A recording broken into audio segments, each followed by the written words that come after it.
සප්පාර්ථනා කරනවා ඔයගොල්ලෝ හැමදෙනාටම ඔයගොල්ලෝ මේ එකතු වෙලා තියෙන්නේ Malith Perera biology YouTube channel එකත් එක්ක. අද මම ඔයාලත් එක්ක කතා කරන්න හදන්නේ Kingdom Animalia යටතේ දෙවෙනි පයිලම් එක පයිලම් Platyhelminthes තමයි කතා කරන්නේ. අපි මේ වෙනකොට පයිලම් නිඩාරියා වගේම Kingdom Animalia වල මූලික හැඳින්වීම කතා කළා. Kingdom Animalia වල මූලික හැඳින්වීම ඔස්සේ තමයි අපි මෙතනින් එහාටත් කතා කරගෙන යන්නේ. ඒ කියන්නේ මේ මූලික හැඳින්වීමේ තිබ්බ කරුණු ටික මේකට අතිශය වැදගත් වෙනවා. ඒ කියන්නේ ජනක විස්තර සම්බන්ධයෙන් කණ්ඩිලනේ එහෙම කතා කළා. ඔය වගේ දේවල් මේකෙදි කෙලින්ම මම ඒ ඍජුව ඒ වචන පාවිච්චි කරනවා. ඒ වචනවා දන්නේ නැත්නම් ඔයාලට සිද්ධ වෙනවා අපේ පළවෙනි එපිසෝඩ් එක බලන්න. පළවෙනි එපිසෝඩ් එක අපේ වීඩියෝ ප්ලේලිස්ට් එකෙන් බලන්න පුළුවන්. අද කතා කරන්නේ පයිලම් ප්ලැටිහෙල්මින්තස් කියන්නේ එහෙම නැත්නම් පැතලි පණුව ගැන තමයි කතා කරන්නේ.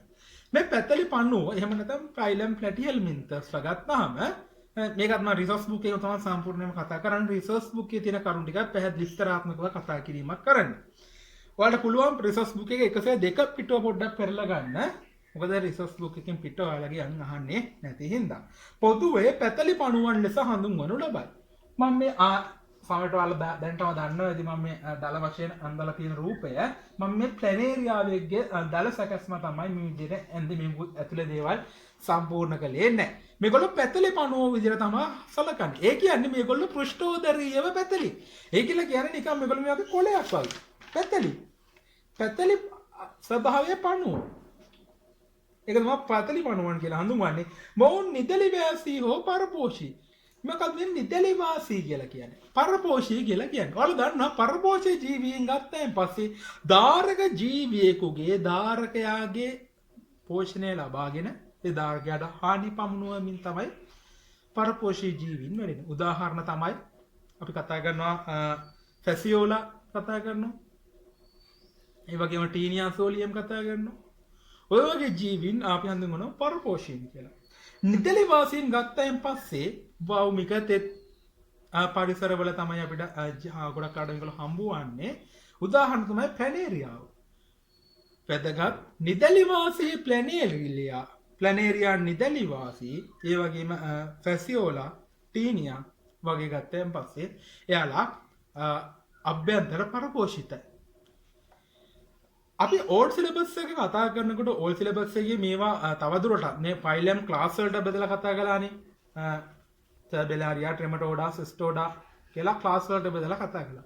මේ ක්ලාස් වලට බෙදලා කතා කිරීමක් නිව් සිලබස් එකේ අවශ්‍ය වෙන්නේ නෑ. ඒක වලට මුලින්ම පොඩ්ඩක් කියනවා. ඔයාලා මතකේ තියාගන්න. මොකද පාස් සිලබස් කරද්දී ඔයාලට මේවා හම්බ වෙනවා. ප්ලැනේරියාගේ ප්ලැනේරියාව ගැන වෙනම දීර්ඝ විස්තරයක්. ට්‍රෙමටෝඩා යටතේ ෆැසියෝලා ගැන වෙනම විස්තරයක්. ෆැස්ටෝඩා ටීනියා ගැන වෙනම විස්තරයක්. ඔය වගේ විස්තර අපිට මෙතනදී අවශ්‍ය වෙන්නේ නෑ. ඒකයි මම රිසෝස් බුක් එකේම මේ දේවල් වලත් කතා කරන්නේ. පෘෂ්ඨෝදරීය පැතලිය සමහරුන්ට සත්ත්ව කණ්ඩනයක් නැති අතර පැතලි දෙක දරයි. මෙයාලගේ සත්ත්ව කණ්ඩනයක් දෙක ගන්න හම්බ වෙන්නේ නැහැ. නමුත් ටීනියා වගේ ගත්තාම එයාගේ විශේෂිතාකාරයක් දෙක ගන්න පුළුවන්. එයා ජනන ඛණ්ඩ කියන එක පවත්නවා. මම මෙතන මුලින්ම ප්ලැනේරියා ආශ්‍රයෙන් කතා කළා. අවසානයේ ටීනියා අරගෙන එයාගේ ජනන ඛණ්ඩ කණ්ඩිලණය එයාගේ හිසේ තියෙන විශේෂිත දේවල් ඒ ඔක්කොම මේ වීඩියෝ එක මෙතනදී ඔයාලත් එක්ක කතා කරනවා. බහිස්චර්මය, අන්තස්චර්මය හා මධ්‍ය චර්මය කියන චර්ම තුනෙන්ම තමයි මේගොල්ලෝ සෑදිලා තියෙන්නේ. ඒ කියලා කියන්නේ මෙයාලට චර්ම තුනම මෙයාලට තියෙනවා කියලා කියන්නේ මේගොල්ලෝ ත්‍රිප්‍රස්තරික ජීවීන් විදිහට තමයි සලකන්නේ. මෙන්න මේ අවස්ථාවේදී තමයි සත්ත්ව ලෝකයේ මුල්වරට සමන් නිර්දේශන අනුකූලව ත්‍රිප්‍රස්තරික ජීවීන් නිර්මාණය වුණේ. ත්‍රිපස්තරික ජීවිය කියලා කියන්නේ මෙයාලට තියෙනවා ජනක ස්තර තුනම. බහිස්චර්මය තියෙනවා, අන්තස්චර්මය තියෙනවා, මධ්‍ය චර්මය තියෙනවා. මේ වගේ ස්තර තුනම තියෙනවා. ත්‍රිපස්තරික ජීවීන් සත්ත්ව ලෝකයේ මුල්වරට ඔන්න විකසනය වුණා. මෙයාලා ගත්තයින් පස්සේ මෙයාලගේ අපිට මේ පේශි එහෙම දැක් ගන්න පුළුවන් වෘත්තාකාර පේශි, අන්වායම් පේශි වගේ පේශි වලින් තමයි මේ සමන්විත වෙලා තියෙනවා. ඔය පේශි ස්තරයෙන් මෙයා කපලා බැලුවොත් හොයාගන්න පුළුවන්. කොහොමද මතක තියාගන්න මෙයා ත්‍රිපස්තරික ජීවියෙක් විදිහට තමයි සලකන්නේ. සත්ත්ව ලෝකයේ මුල්වරට මේ අවස්ථාවේදී තමයි ත්‍රිපස්තරික ජීවීන් නිර්මාණය වුණේ. ඊගව පොයින්ට් එක ශීර්ෂණය පිළිබඳ සලකුණු ඇති නමුත් පැහැදිලි නැත. මේ අතිශය වැදගත් මේ කරුණු ටික මේවා කටපාඩම් කරන්න මේවා තර්ක කරලා ඉගෙන ගන්න. මෙන්න ඕක තමයි මම වලට මේ හැමදාම මේ බයෝලොජි වල කියලා දෙන එක. මේක බොරුවට කටපාඩම් කරන්න යන්න එපා. කටපාඩම් කරලා බයෝලොජි කියන එක තේරුම් ගන්න බෑ. ශීර්ෂණය කියන එකේ නිර්වචන. ශීර්ෂණයක් කියන්නේ මොකක්ද කියන එක අපි පළවෙනි එපිසෝඩ් එකේදී කතා කළා. ඒකයි මම කිව්වේ ඔයාලා අනිවාර්යයෙන්ම අපේ පළවෙනි එපිසෝඩ් එක බලන්න. Introduction of Kingdom Animalia. ඒ යටතේ අපි ශීර්ෂණය ගැන කතා කළා. ශීර්ෂණයක් කියන්නේ මොකද්ද? ඇයි සත්ත්ව ලෝකයේ ශීර්ෂණයක් කියන එකක් ඇති උනේ? ශීර්ෂණයෙන් ගත්තහම මේ ජීවීන්ගේ දැක ගන්න හැකියාවක් ලැබෙනවා. අක්ෂිලප. ඔය වචන වැදගත් ඔයාලා වරද්ද ගන්න තැන් මේවා. අක්ෂිලප තමයි දකින්න ලැබෙන්නේ.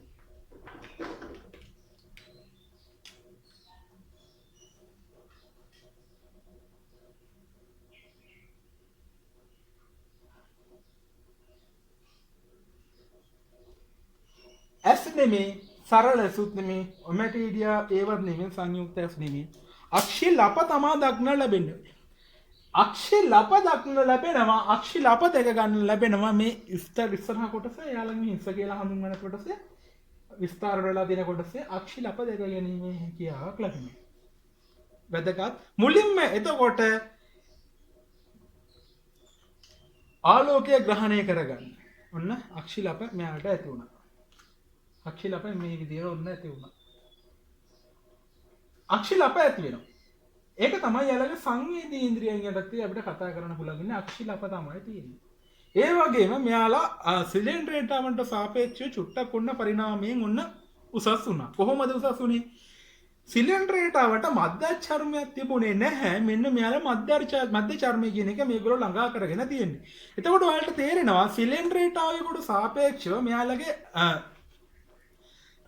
දේහ ස්වභාවය පොඩ්ඩක් වෙනස් වෙන්න ඕනේ. මොකද මං කිව්වා අන්තර්චර්ම මහිචර්ම මධ්‍ය චර්ම කියන එක කතා කරනකොට මං කිව්වා මේ දෙහෙට දේහ විකසනය වෙනකොට එක එක පද්ධති වල අවශ්‍යතාවය දැනෙන්න ගත්තා.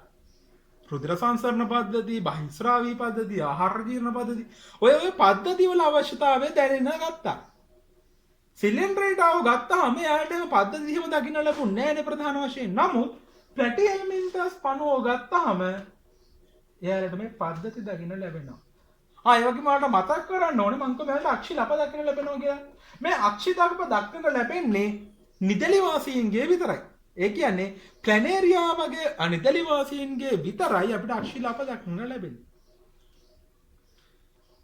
අභ්‍යන්තර පාරපෝෂිතයන්ගේ අක්ෂිලප දක්නට ලැබෙන්නේ නැහැ. ඔයාලට ප්‍රශ්නයක් එන්න පුළුවන් ඇයි නිදලිවාසීන්ට අක්ෂිලප තිබිලා අභ්‍යන්තර පරපෝෂිතයින්ට අක්ෂිලප නැත්තේ? ඒක ඉතින් වෙන්නේ මේකයි නිදලිවාසීන්ට සිද්ධ වෙනවා බාහිර පරිසරයත් එක්ක තමයි එයාලා නිතරම ගැටෙන්නේ.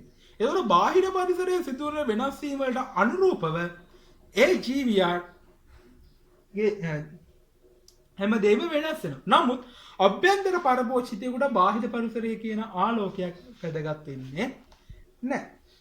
ඒ වගේම තමයි මෙයාලා දේහකුවර පරිවහන ශ්වසන කංකාල පද්ධති නැහැ. කංකාල පද්ධති නැහැ. සැකිලි පද්ධති නැහැ. නමුත් මේකල පේශි දරනවා. වැදගත්. වායුව මාරුව ශරීර බිත්තිය හරහා සරල විසරණයෙන් සිද්ධ වෙනවා. ඒ කියන්නේ මෙයාලට කංකාල පද්ධතිය අනිමන පද්ධති නැහැ. මෙයාලගේ වායුව මාරුව. ඒ කියන්නේ ශ්වසන වායුව මාරුව. ශ්වසන වායුව මාරුව සිද්ධ කරන්නේ මෙන්න මේ දේහ බිත්තිය හරහා තමයි සිද්ධ කරන්නේ.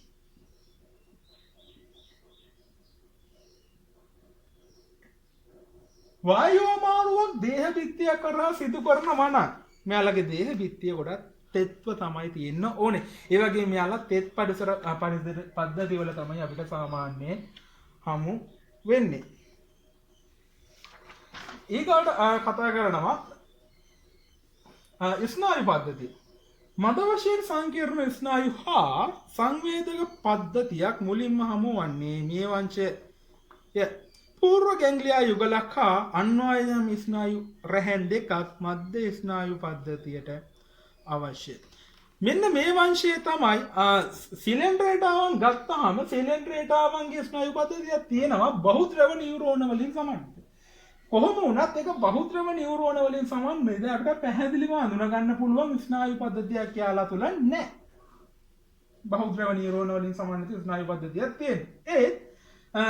ප්ලැනේරියා මත කොම ප්ලැනේරියා කියන තමයි ඔක්කොම ටික විස්තර කරන්නේ. අන්තිමට මම අනිත් උදාහරණ වලට එන්නම්. දාර්ශනික උදාහරණය ප්ලැනේරියා විදියට අරන් කරන්න. ප්ලැනේරියා ගත්තාම මේ ප්ලැනේරියා වගේ ස්නායු පද්ධතියක් දැක ගන්න පුළුවන්.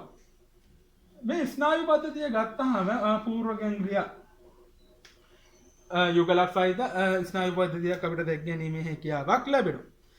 මම ඒක ඔයාලට රූප සටහනකින් ඇඳලා පෙන්නන්න. මේ රූප සටහනේදී මම පාවිච්චි කරන්න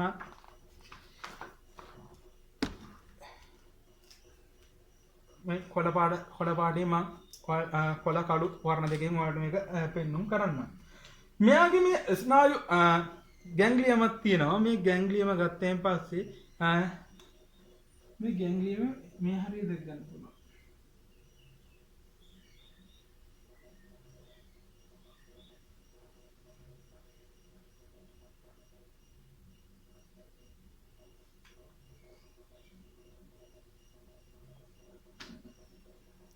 ස්නායු ගැන්ග්ලියම තියෙනවා. ස්නායු ගැන්ග්ලියමේ ඉඳලා එන අන්වායාම ස්නායු රැහැන් අපිට දැක ගැනීමේ හැකියාවක් තියෙනවා. ගැන්ග්ලියම හරි ගැන්ග්ලියමේ ඉඳලා එන අන්වායාම ස්නායු රැහැන් දැක ගැනීමේ හැකියාවක් තියෙනවා. ඒ කියන්නේ මේ ගැන්ග්ලියමේ ඉඳලා එනවා ඝන අන්වායාම ස්නායු රැහැන්. මේ ඉඳලාගේ මේ වල්ගේ පැත්තටම යනවා. අනිත් ගැන්ග්ලියමේ ඉඳන් එනවා මේ විදිහට අන්වායාම ස්නායු රැහැන් යනවා. මම හිතා පොඩ්ඩක් අත කරලා දක්වන්න මේ විදිහට දක්වන්නම්කෝ ඔයාලා වඩාත් පැහැදිලි වෙන්න. මේ විදිහට ස්නායු රැහැන් එනවා. මේ ස්නායු අන්වායාම ස්නායු රැහැන් කියලා හදනවා.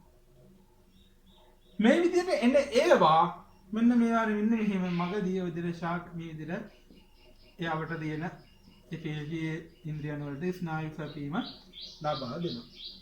මේක තමයි පැතලි පණුවන්ගේ ප්ලැටියල් මෙන්තස්ලාගේ තියෙන ස්නායු සැකසන. කියන්නේ ප්ලැනේරියා ආශ්‍රයෙන් තමයි මේ දේවල් කතා කරන්න පුළුවන් ඉන්නේ. කළු පාටින් දක්වලා තියෙන ස්නායු ගැන්ග්ලියම මේ කොළ පාටින් දක්වලා තියෙනවා අන්වායාම ස්නායු රැහැන් කියන එක තමයි දක්වලා තියෙන්නේ. මම හිතනවා ඔයාලට ඒක පැහැදිලි වෙන්න ඇති කියලා. ඊට පස්සේ අපිට කතා කරන්න තියෙනනේ ආයතලගේ 103 රිසර්ච් බුකේ වාක්‍යයේ එන්න මම හිතනවා මේ වාක්‍යය දැන් පැහැදිලි වෙන්න ඇති කියලා. පූර්ව ගැන්ග්ලියා යුගල. පූර්ව ගැන්ග්ලියා එකයි ඒක පූර්ව ගැන්ග්ලියා යුගල තියෙන මේ කළු පාටින් දක්වලා තියෙන බෝල දෙයක් වගේ. යුගලක අන්වායාම ස්නායු රැහැන් දෙක අන්වායාම ස්නායු රැහැන් දෙකයි.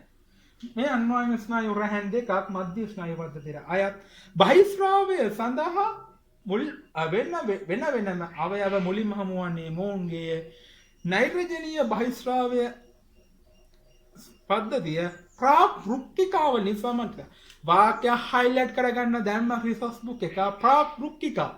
මොකද මේ වචන වලින් වලට දෙන්න පුළුවන් ඔයාලා පටලව ගන්නවා පචෞක්කිකා ප්‍රාපෘක්කිකා වෘක්ක ඔය හැම එකම පටලව ගන්නවා. ඔය වාක්‍ය හයිලයිට් කරගන්න ප්‍රාපෘක්කිකා.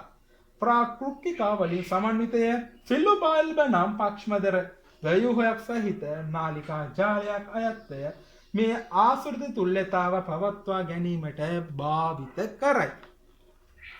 එහෙනම් අපි බලමු මොනවද මේ සිල්ලුබල්බ කියලා කියන්නේ කියලා. සිල්ලුබල්බ කියන එක මට මේ රූපේ වුණ විදිහ මම රූපේ සම්පූර්ණයෙන්ම කන්නේ නැහැ.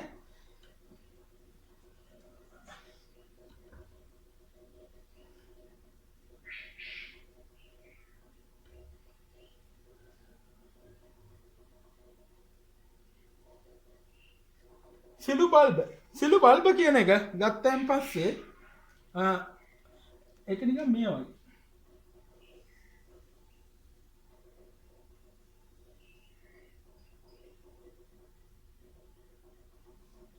බාහිරින් බැලුවම සිලු බල්බයක් දැක් ගන්න පුළුවන් වෙන විදිහට මම මට දක්වන්නේ.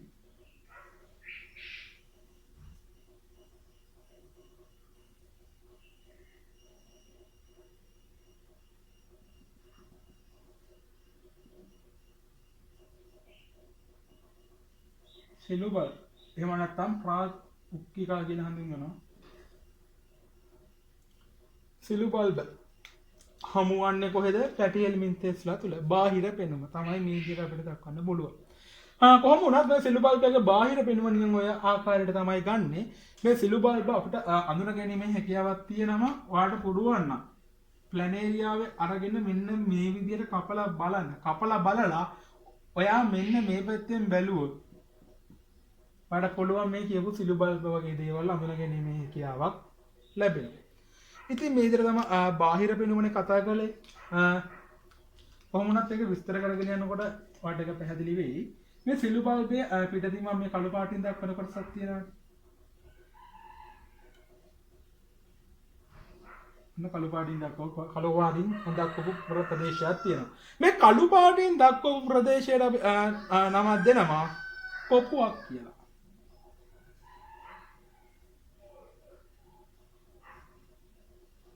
මේ කළු පාටින් දක්වලා තියෙන ප්‍රදේශය අපි හඳුන්වනවා කොපුව කියලා. අපි මේ ටික හඳුන්වනවා. මේකේ කොහොමද මේ අභ්‍යන්තරයේ තමයි මේ සිලු වගේ දේවල් දැක ගන්න පුළුවන් වෙන්නේ. එන්න ඒ ටික කතා කරන්න ඕනේ හින්දා මම මේක බාහිර ස්වරූපේ මම හිතනවා ඔයාලට පැහැදිලි වෙන්න ඇති කියලා. අභ්‍යන්තර ස්වරූපේ කතා කරන්න ඕනේ හින්දා මම මෙතනදී පාවිච්චි කරන මේක ගන්න කරන්න. බාහිර පෙනුම තමයි මෙතනදී කතා කළේ. අභ්‍යන්තර ව්‍යුහය මම ඔයාලට දැන් පොඩ්ඩක් අදලා පෙන්නන්න. අභ්‍යන්තර ගත්තයින් පස්සේ මේ මෙන්න මේ විදිහට සලකන්න පුළුවන්. මම දල සකස්මක් තමයි අදලා පෙන්නන්නේ. පිටතින්ම ඔයාලා මම කියනවා කොපුවක් දැක් ගන්න පුළුවන් කියලා. කොපුව ගත්තාන් පස්සේ ඒක පිටතින්ම කොපුව දැක් ගන්න පුළුවන්. අභ්‍යන්තර ව්‍යුහය කතා කරන්නේ දැන් මේ කියන්නේ මේ සිලු ෆයිලයක් අරගෙන දෙකටම ඔහොම දික්කඩක් අරගෙන තියෙනවා. ගත්තයින් පස්සේ ඒකේ විස්තර දෙයක් මේ විදිහට දැක් ගන්න පුළුවන්. විස්තර දෙකක් දැක් ගන්න පුළුවන්.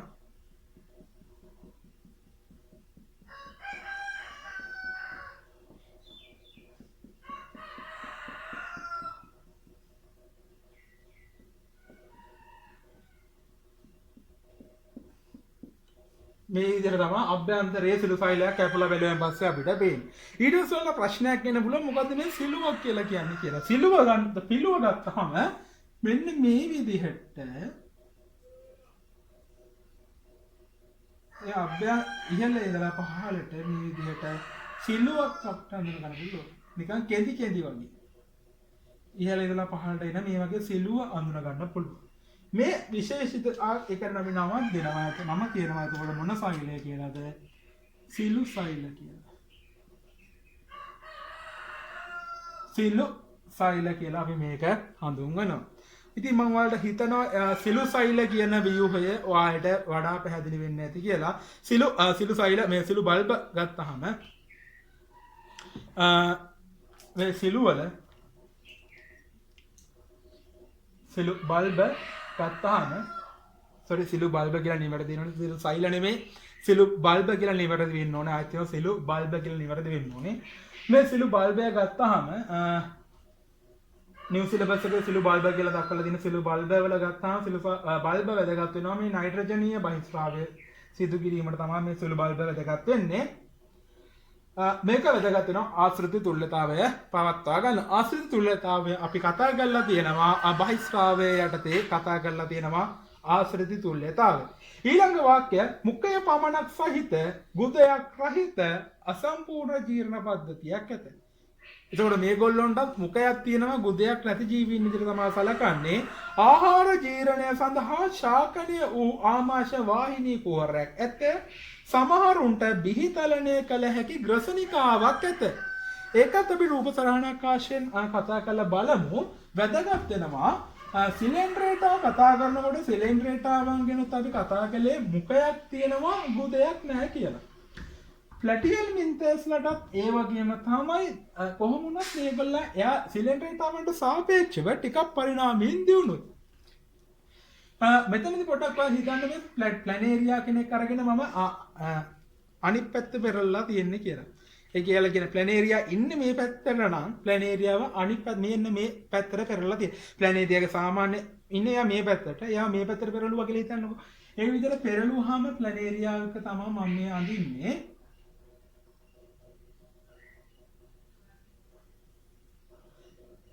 ප්ලැනේරියා අපිට මේ විදිහට සලකන්න පුළුවන් කියලා දන්නකො. ප්ලැනේරියාගේ උදරීය ප්‍රදේශය ගත්තයින් පස්සේ අපිට දැක ගැනීමේ හැකියාවක් ලැබෙනවා. බිහිතලනය කරන්න පුළුවන්. එහෙම නැත්නම් එළියට දාන්න පුළුවන් රසනිකාවක්.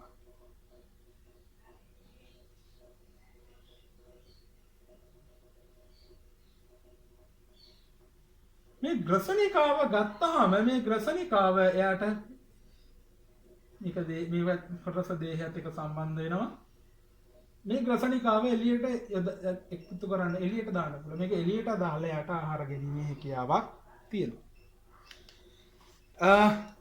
ඒ වගේම තමයි ආහාර ආමාශය ශාකණීය වූ ආමාශය වාහිනී කුටීරයක් තියෙනවා කියලා කියනවා. ඒ කියන්නේ මේකයි. එතකොට මෙයාලට උඩ මුඛයක් කියන එක මේ ග්‍රසනිකාව තියෙනවා. මේ ග්‍රසනිකාවේ බීජාලනය කරන්න එළියට දාන්න පුළුවන්. ඊට පස්සේ මේ ග්‍රසනිකාවෙන් තමයි ඒගොල්ලෝ ආහාර ලබා ගැනීම සිද්ධ කරන්නේ. ඊට පස්සේ අපිට පුළුවන් නම් මම කියන්නේ උදරීය පෘෂ්ඨය කියලා උදරීය මේක අපිට ඇතුළට මෙයාගේ අභ්‍යන්තරය බැලුවොත් අභ්‍යන්තරය අපිට පේනවා මේක සම්බන්ධ වෙනවා ගිනිය නාලාකාර වගේ තියෙනවා. මෙන්න මේ වගේ මේක අතුලේ ශාකනේ වෙලා තියෙනවා. මේ විදිහට මේ ශාකනයක් වගේ වෙලා තියෙනවා.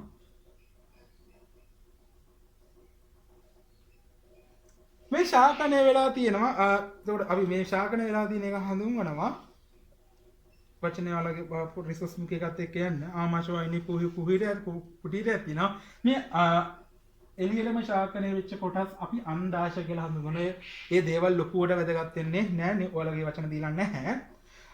ඊට පස්සේ නිතලි වාසීන්ට සංචරණය සඳහා ආධාර වෙන පක්ෂම තියෙනවා. ඒ කියන්නේ මේ ප්ලැනේරියා වගේ ජීවියෙක් ගත්තාම මෙයාලට පක්ෂම දරා පිච්ච දෙයක් තමයි පිළිදීම දැක් ගන්න පුළුවන්. සංචරණය සඳහා ඒගොල්ලෝ පක්ෂම දානවා. පක්ෂම වලින් තමයි ඒගොල්ලෝ සංචරණය සිද්ධ කරන්නේ. පුනර්වර්ධනය මගින් සමහරු අලිංගික ප්‍රජනනය සිදු කරයි. පුනර්වර්ධනය දක්වනවා ප්ලැනේරියා හිම පුනර්වර්ධනයක් දක්වනවා. සියලු දෙනාම ද්විලිංගිකයි. පටිමනවා හැර සියලු දෙනාම ද්විලිංගිකයි. අනෙක් සමාජිකයින් පරසංසේචනය සිදු කරන අතර අභ්‍යන්තර සිදුවේ පරපෝෂී ආකාරවල කීට ආකාර ඇත. ඒ කියලා කියන්නේ අභ්‍යන්තර මං කියන්නේ අභ්‍යන්තර පරපෝෂී කියලා මිනිසාගේ. ඔය මිනිසාගේ අභ්‍යන්තර පරපෝෂී ජීවීන්ගේ කීට ආකාර අපිට දැක් ගැනීමේ හැකියාවක් තියෙනවා. ද්විලිංගික ඒකලිංගික ජීවීන් දැක් ගැනීමේ හැකියාවක් තියෙනවා. ඉතින් ඔය ටික තමයි අපිට ප්ලැනේරියා වගේ සරලව කතා කරන්න පුළුවන් ඉන්නේ. එහෙනම් අපි අපේ ෂෝට් නෝට් වැඩපිළිවෙල අනුව මෙතනදිත් යන මේ ෂෝට් නෝට් වැඩපිළිවෙල මම වලට කලින් වීඩියෝස් වලදී කිව්වා කොහොමද කරන්න ඕනේ කියලා.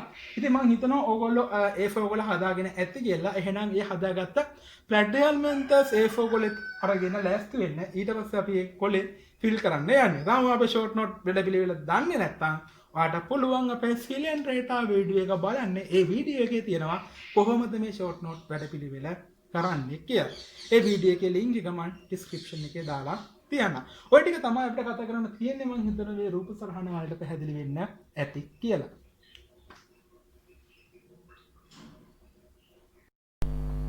දැන් අපි කතා කරමු මම හිතනවා ඔයාලා මේක නෝට් එක ෂෝට් නෝට් මේ chart එක හදාගෙන තියෙනවා. මේ chart එක ෆිල් කරගෙන යන්න තමයි හදන්නේ. chart එක ෆිල් කරලා ඉවර වෙලා අපි මේ ප්ලැටිහෙල්මින්තස්ලා තව දීර්ඝ වශයෙන් මේ විදිහට විස්තරාත්මකව කතා කරලා බලමු. ඔය විදිහට ප්ලැටිහෙල්මින්ත දීර්ඝ වශයෙන් කතා කරමු මේ chart එක ෆිල් කරලා ඉවර වෙලා. මුලින්ම කතා කරන්න තියෙන ව්‍යාප්තිය මම ඔයාලට කිව්වා මේගොල්ලෝ භෞමික පරිසරයේ ඉන්නවා. ඒ වගේම මිරිදිය, අරදිය, ඒ වගේම අභ්‍යන්තර පරපෝෂී තියෙන විදිහට ඉන්නවා. ජීවි විලාසය ගත්තයින් පස්සේ නිදලිවාසී ජීවීන් ඉන්නවා. ඒ වගේම අභ්‍යන්තර හෝ බාහිර පරපෝෂී ජීවීන් විදිහට සලකන්න පුළුවන් වෙන්නේ. දේහ ස්වභාවය ගත්තාම මේගොල්ලෝ පෘෂ්ඨෝදරීයව පැතලි ජීවීන් විදිහට තමයි සලකන්නේ. ඊටා කුඩා ජීවීන් ඉඳලා ටික මීටර ගණන් වල මීටර කිහිපයක් දිගට ජීවීන් දක්වා මේ ජීවීන් පැතිරිලා ඉන්නවා. ට්‍රෙමටෝඩා එහෙම නැත්නම් ප්ලැනේරියා වගේ ගත්තොත් ට්‍රෙමටෝඩාවන්ට කියන්නේ ෆැසියෝලා. ට්‍රෙමටෝඩාවන්ට උදාහරණය ෆැසියෝලා ඊට පස්සේ ප්ලැනේරියාලා ගත්තාම ඉතා කුඩා ජීවීන් කොහොම වුණත් ටීනියා වගේ ගත්තන් පස්සේ පටිපණුවා මීටර කිහිපයක් වුණත් ඒගොල්ලෝ දිග ජීවීන් වෙන්න පුළුවන්. ඊට පස්සේ ජනක ස්තරය ගත්තාම මෙයාලා ත්‍රිප්‍රස්තරිකයි. ඒ කියන්නේ බහිෂ්චර්මය, මධ්‍යස්චර්මය, අන්තස්චර්මය කියන ස්තර තුනින්ම ඒගොල්ලෝ සමන්විත වෙනවා. සමමිතිය දීපාර්ශ්වික සම්මිතිය පෙන්වුම් කරන්නේ දේහ කුහර ගත්තාම සත්ත්ව දේහ සීලෝමයේ සත්ත්ව දේහ කුහරයක් නැහැ. ඒ හින්දා මෙයාලා ත්‍රිප්‍රස්තරික අසීලෝමික ජීවීන් විදිහට තමයි සැලකන්නේ. ශීර්ෂණය පැහැදිලි ශීර්ෂණයක් නැහැ මෙයාලගේ. යම් ආකාරයකට තමයි ඒක පෙන්වුම් කරන්නේ. ඛණ්ඩනයක් දකින්න ලැබෙන්නේ නැහැ. ඒත් ඛණ්ඩිලනය දැක ගන්න පුළුවන්. ඛණ්ඩිලනය අපි පළවෙනි එපිසෝඩ් එකේ කතා කළා. ඛණ්ඩිලනය ටීනියාගේ දැක් ගැනීමේ හැකියාවක් තියෙනවා. ආහාර මාර්ග ගත්තයින් පස්සේ ගුදයක් රහිත අසම්පූර්ණ ආහාර මාර්ගයක් තමයි තියෙන්නේ. ඒත් ඇතම් සතුන්ගේ ආහාර මාර්ග නැහැ. ටීනියා වගේ ගත්තාම ආහාර මාර්ගයක් දැක් ගැනීමේ හැකියාවක් ලැබෙන්නේ නැහැ. ශ්වසන පද්ධතියක් මෙයාලට ශ්වසන අවයව දකින්න ලැබෙන්නේ නැහැ. සරල විසරණයෙන් තමයි ශ්වසනය සිද්ධ කරන්නේ. බහිස්රාවය සඳහා මෙයාලට තියෙනවා සිලු සෛල, එහෙම නැත්නම් ෆ්ලේම් සෙල් කියලා කියනවා. සිලු බල්බ කියලා රිසර්ච් බුක් එකේ මේක දක්වලා තියෙනවා.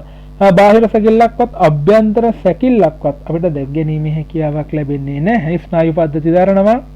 පූර්ව ගැන්ග්ලියන් යුගලක් සහිත අන්වායම ස්නායු රාජ්‍ය දරනවා ඒගොල්ලෝ. අක්ෂිලප දරනවා සංවේද ප්‍රතිග්‍රාහක වශයෙන්.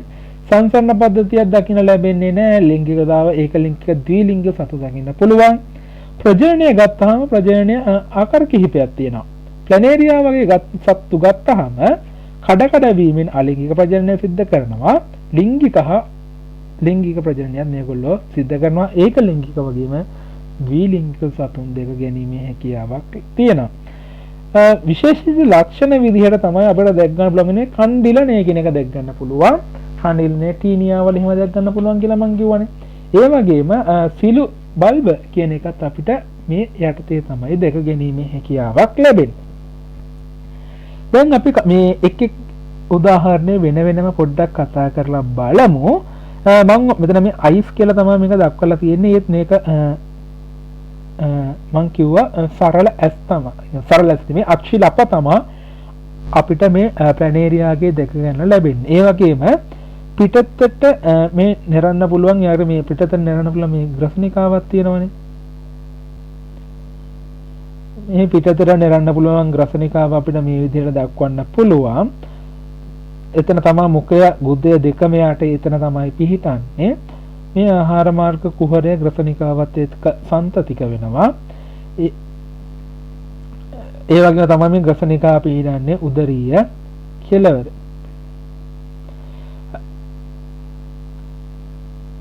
ඊට පස්සේ තවදුරටත් ගත්තාම මෙයාගේ මේ ස්නායු පද්ධතිය මේ විදිහට දැක් ගන්න පුළුවන් වෙනම සෙරිබ්‍රල් ගැන්ග්ලියන් දක්වලා තියෙනවා. සෙරිබ්‍රල් ගැන්ග්ලියා මේ විදිහට දක්වලා තියෙනවා. ඒ වගේම තමයි අන්වායාම ස්නායු දක්වලා තියෙනවා. ඊදර අපිට ආගේ ස්නායු පද්ධතිය කතා කරන්න පුළුවන්. තව උදාහරණ තමයි මේ කතා කරන ෆැසියෝලා. ෆැසියෝලා ගත්තාම සිංහලෙන් අපි අක්මා පතැල්ලා කියලා මේ ජීවියව හඳුන්වනවා. මේ අක්මා පතැල්ලා ගත්තාම අක්මා පතැල්ලාගේ මුඛය දැක ගන්න පුළුවන් වෙනවා මෙතනදී. ඒ වගේම ඕරල් සක කියන එක ඊගාට දැක් ගන්න පුළුවන්. මේක හඳුන්වනවා අපි මෞක චුෂකරය කියලා. මෞක චුෂකරය දැක් ගන්න මේ හැකියාවක් තියෙනවා. ඒ වගේම ඊසෝපේගස් තියෙනවා. ඒ කියන්නේ ග්‍රසනිකාව තියෙනවා. මෙයා මේ ධාරක දේහයට ඇලී තමයි ජීවත් වෙන්නේ. ඒ වගේම පහලින්ම දැක් ගන්න පුළුවන් වෙන මෙයාගේ මේ බහිස්රාවී විවර පහලින්ම දැක් ගැනීමේ හැකියාවක් ලැබෙනවා. මෙතන මේ උදරීය චුෂකරය දැක් ගන්න පුළුවන් වෙන මේ උදරීය චුෂකරය තමයි එයා මේ ධාරක දේහයට ඇලිලා ජීවත් වෙන්නේ. මෙයා තව දුරටත් ගත්තාම මෙයා ගැන පොඩි විස්තරයක් කළොත් එහෙම මේ අක්මා පතැල්ලා අභ්‍යන්තර පරපෝෂිතයෙක්. මෙයා පාර්ථමික ධාරකයා වෙන්නේ. බැටළුවෙක් වගේ ජීවියෙක් තමයි. මේක දීර්ඝ වශයෙන් ඕන වඩ පුළුවන්. ලයිෆ් සයිකල් ඔෆ් ෆැසියෝලා වගේ Google එකේ සර්ච් කරලා බැලුවොත් ඔයාලට පේනවා කොහොමද මේ සත්තු හරහා මිනිසාට මේකේ එන්නේ කියන එක මේගොල්ලෝ කීටයෝ හදනවා. ඔය දීර්ඝ විස්තර මෙතනදී ඔයාලට අවශ්‍ය වෙන්නේ නැහැ. අපි ඕල් සිලබස් එකේ නම් යම් දුරකට මේ දේවල් කතා කළා. ඊගාට මෙතනදී කතා කරන්න පුළුවන් අපිට ටීනියා ගැන. එහෙම නැත්නම් ටීනියා සෝලියම් පටිපණුවා ගැන තමයි මෙතනදී කතා කරන්නේ.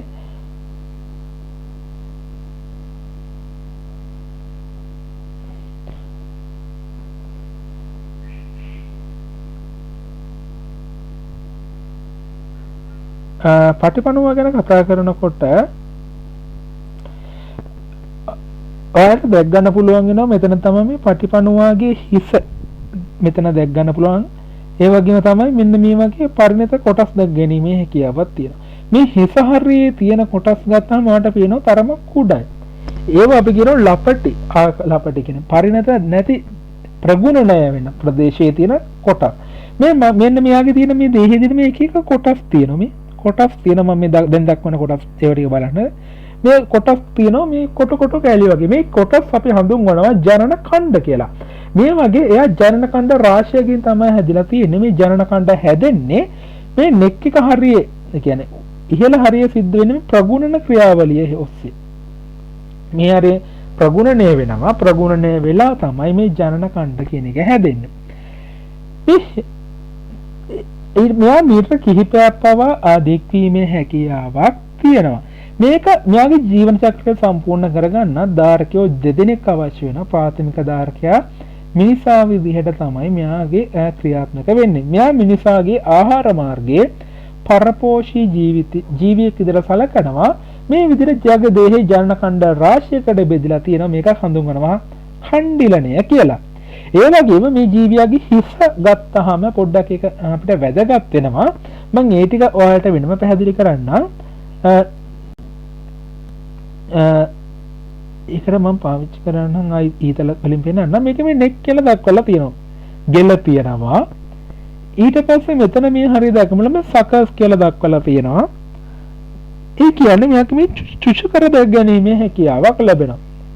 චුෂ කර දැක් ගන්න පුළුවන්. ඒ හරිය පොඩ්ඩක් විශාලයි ඉදිමිලා වගේ තමයි තියෙන්නේ.